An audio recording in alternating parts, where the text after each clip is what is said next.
Hoy vamos a sobreanalizar hasta los límites del absurdo a los personajes más poderosos de Disney y Pixar. ¿Quién ganaría si convocásemos un torneo entre todos ellos? Puede parecer una pelea de monigotes, pero en realidad los personajes de esta franquicia pueden ser muy, pero que muy terroríficamente poderosos. Tanto así que directamente vamos a saltarnos todos los preliminares y a ver a los 10 personajes más letales de entre todos ellos. Si tienes una apuesta ganadora, te invito de hecho a pausar el vídeo ahora y dejarla en comentarios antes de continuar, a ver si has acertado escogiendo a tu campeón o en cambio lo ves derrotado por sus rivales. Sin más, vamos al lío.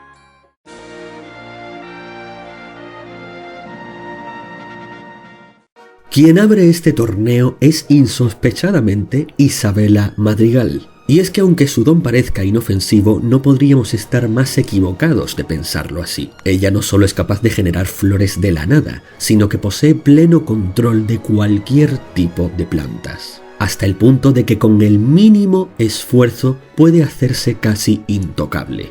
Pero la cosa va mucho más allá, porque Isabela demuestra ser capaz de convocar de la nada toda una jungla en cuestión de segundos. Imagina por un momento que una legión de soldados intentara asaltar el pueblo en el que vive. Francamente, con lo que hemos visto de sus habilidades, el resto de hermanos de la familia no tendrían ni que moverse, porque Isabela sola se bastaría y sobraría para levantar un muro de árboles, una legión de enredaderas, cualquier tipo de planta venenosa que le plazca, o directamente provocar un terremoto al hacer surgir un bosque del suelo. De hecho, si nos ponemos imaginativos, Isabela ni siquiera tendría que esforzarse tanto, ya que por lo que hemos visto no hay ningún límite respecto a dónde puede hacer surgir espontáneamente cualquier planta. Así que, en el colmo del sadismo, podría hacer crecer un árbol desde tus entrañas con un pensamiento. Sin dudas, un poder mucho más terrorífico de lo que parecía.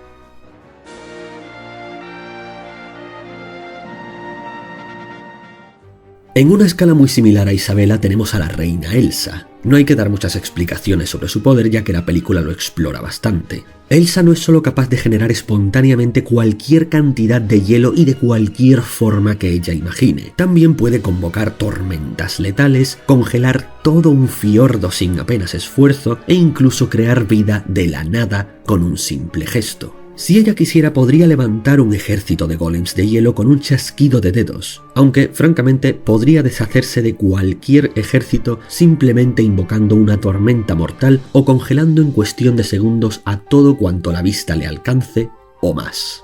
Recordemos que desató un invierno letal sobre todo un país en un instante. Casi el único límite a su poder y apenas lo único que le requiere esfuerzo es intentar controlarse a sí misma, pero una vez acepta su don, sus capacidades son casi incalculables.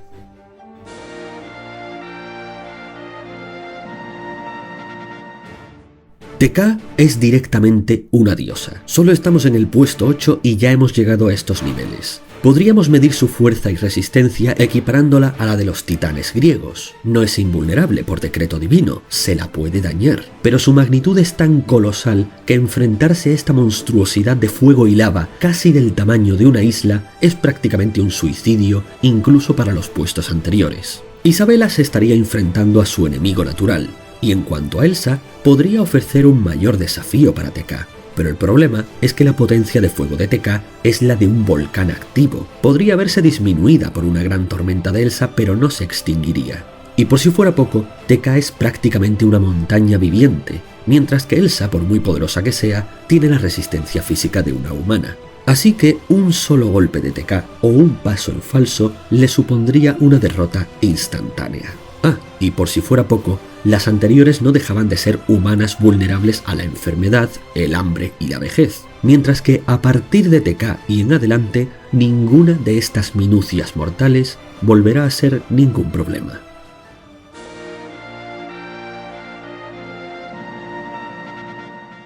Al siguiente también podemos ponerlo en la categoría de los titanes.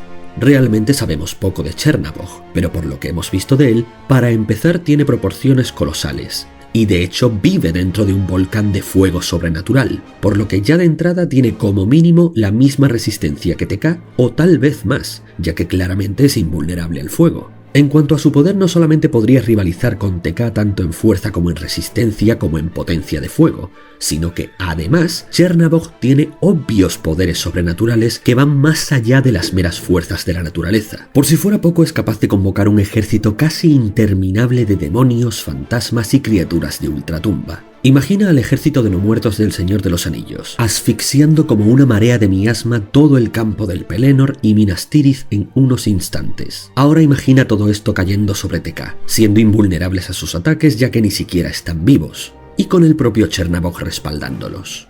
Aunque según el mito original se trata literalmente del dios eslavo de la oscuridad, lo que lo hace básicamente inmortal, dentro del canon de Disney no sabemos si esto es así, ya que se tomaron licencias, y yo lo veo más como un titán, un ser con toda la fuerza de los dioses, pero aún vulnerable. De hecho, Chernabog tiene una debilidad enorme, y es que solo puede manifestarse una noche al año. El resto del tiempo prácticamente se convierte en una montaña, así que no es que esté vulnerable precisamente, pero no podrá hacerte daño. Aún así, si lo enfrentas en su máximo esplendor, no creo que ninguna de las anteriores lograra vencerle.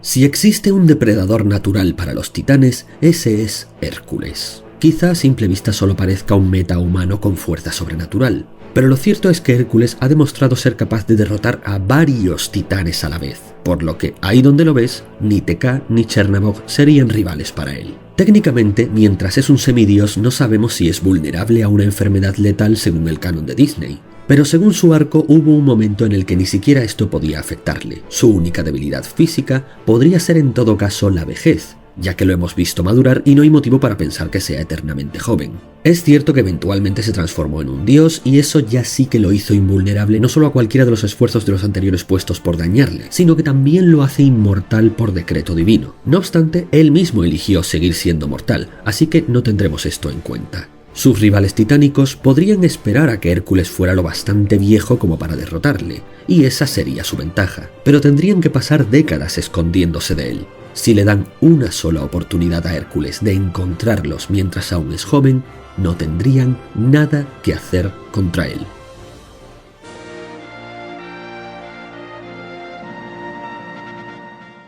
Con el genio y Jafar entramos en los verdaderos pesos pesados, porque estos seres literalmente pueden alterar la realidad a su gusto. Cualquiera de ellos podría dejar en ridículo con un chasquido de dedos a cualquiera de los puestos anteriores. Ellos están por encima de la fuerza, por encima de la resistencia y por encima de cualquier tipo de magia. Lo que deseen que se haga, se hará y punto. Es cierto que sus propias leyes les impiden matar a alguien, pero nada les priva de desterrarte para siempre a una prisión cósmica para toda la eternidad, con un solo pensamiento, y eso sin ir más lejos. Su debilidad, la más obvia. Están atrapados dentro de su lámpara hasta que alguien los libere, y a no ser que su dueño desee su libertad, están obligados a obedecerle con 3 deseos. Aunque Jafar puede malinterpretar a propósito esos deseos para hacer lo que le plazca. Y aún así, imagínatelos si fueran libres. El genio, sin ir más lejos, lo es, así que él ya no tiene las limitaciones antes mencionadas. ¿Quién o qué podría derrotar a algo así?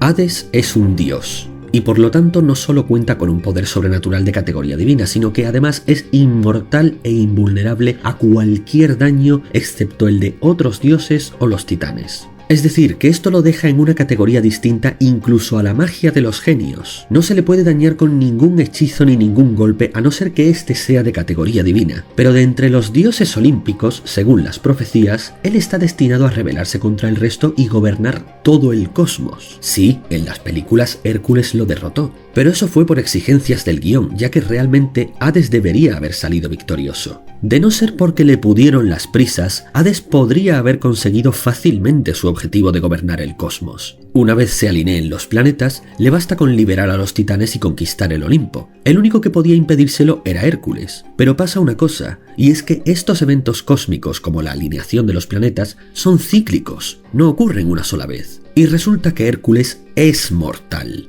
Si Hades se hubiera limitado a esperar a que Hércules muriera de anciano y que años o siglos más tarde los planetas se alinearan de nuevo, habría ganado. Y esa es su mayor ventaja. No solo posee poderes divinos y es invulnerable a cualquier daño, sino que tiene todo el tiempo del mundo de su parte. Un personaje que, en última instancia, lo único que tiene que hacer para derrotarte es esperar sentado.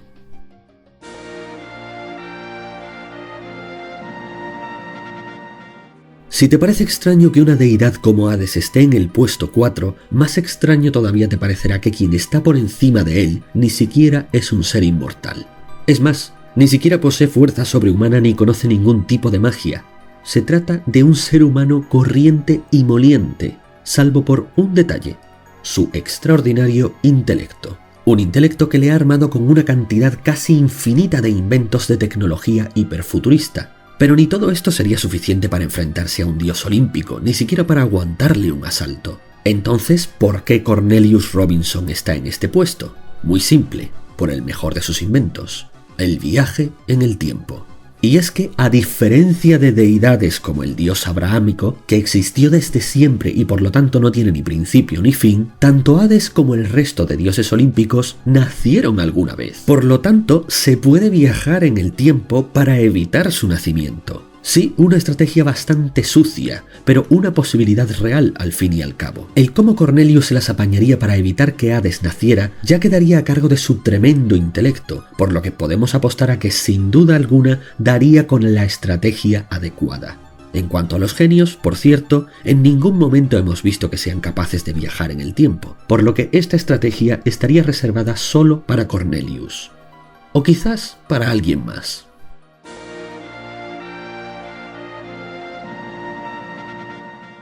Ya no es uno, sino dos mortales los que están por encima de un dios olímpico. Y este es uno de los primeros personajes que Disney trajo al cine. De hecho, la empresa estaba a punto de quebrar por aquel entonces y fue esta película, entre otras cosas, la que lo salvó. ¿Por qué Merlín está aquí? Simple, por el mismo motivo que Cornelius. Y es que Merlín también puede viajar en el tiempo, pero además tiene ventajas extra. Para empezar, él no necesita ningún tipo de artefacto para hacerlo, le basta con su magia. Y por si fuera poco, aunque Cornelius y Merlín se enfrascaran en una persecución a través del tiempo, intentando huir o acabar el uno con el otro, lo cierto es que al final Merlín tendría la ventaja, pues los artefactos tecnológicos de Cornelius no se pueden comparar con la magia casi milagrosa de Merlín. A este le bastaría con transformarse a sí mismo en una enfermedad incurable para acabar con Cornelius, y de resto podría estar persiguiéndole para siempre hasta acabar con él. Es curioso que un personaje tan entrañable, aparentemente sencillo y uno de los más antiguos de todos, sea tal vez el más invencible. O tal vez no.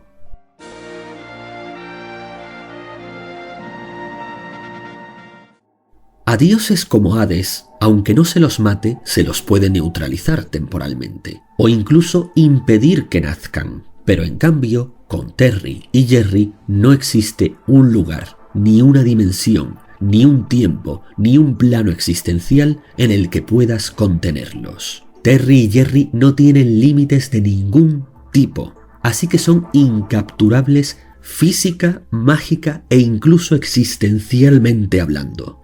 Ahora pensemos en la posibilidad de matar a dioses como Hades. Sí, ya he dicho que es invulnerable y eterno, pero técnicamente con el suficiente ingenio se podría engañar a Hades para que se tome la poción que lo hace mortal sin saberlo, y entonces derrotarle. Ahora bien, teorizar un escenario en el que otro personaje lo bastante astuto hubiera conseguido eso habría sido demasiado rebuscado. No he querido valerme de una treta tan especulativa como esa, y por eso Hades está donde está, por encima de todos los demás personajes, excepto los que pueden viajar en el tiempo. En cambio, si se trata de otra entidad que, al igual que Hades, fuese eterna, la cuestión de matarlo ya no sería tan descabellado, ya que con un poco de ingenio y todo el tiempo del mundo para intentarlo, las posibilidades de engañar a Hades para volverlo mortal se multiplican exponencialmente. Al fin y al cabo, Hades es torpe y despistado, y Terry y Jerry tienen eternidades y eternidades y eternidades para intentarlo un número infinito de veces hasta acabar consiguiéndolo. ¿Es rebuscado? Un poco, pero mucho más factible que para otros personajes. Y de todas formas, si queremos ponernos en el otro lado de la mesa y pensar en cómo derrotar a Terry y Jerry, simplemente no se puede. Ni siquiera viajando en el tiempo, porque a ellos no solo no existe forma de hacerlos mortales, sino que han existido desde siempre. Así que, jaque mate, nunca se los podría vencer, ni aunque tú mismo fueras un dios. Ni todo el poder del mundo, ni todo el ingenio del mundo, ni todo el tiempo del mundo te servirían de nada, porque no se los puede atrapar, no se los puede neutralizar, no se los puede dañar y no existe forma alguna de matarlos. Estos ridículos garabatos están por encima del poder, por encima del tiempo, por encima de la realidad y por encima del propio concepto de la existencia.